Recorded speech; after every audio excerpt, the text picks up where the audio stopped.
we've seen that even with CAR T-cell therapies, patients who have high-risk features such as high-risk cytogenetics, extramedullary disease, some of the other high-risk features like plasma cell leukemia, CNS involvement, we know that these patients generally, while they might respond, their responses are much less durable and their PFS is significantly shorter.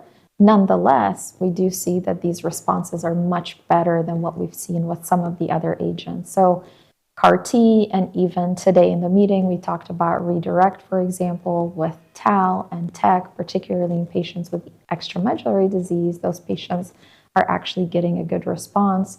Another very nice and elegant analysis is CARTITUDE-4, looking at patients with functional high-risk disease, which is really one of the highest risk, I would say, populations in terms of patients with multiple myeloma. What was impressive about that with cilta-cel is that, if they had received at least one prior line of therapy and had standard or functional high-risk disease, they had durable responses, and their 12-month PFS was nearly identical. So certainly it's promising. And then a subgroup analysis for CARTITUDE-4 at ASCO presented by Dr. Sadana did show that cilta-cel might potentially overcome some of these high-risk features.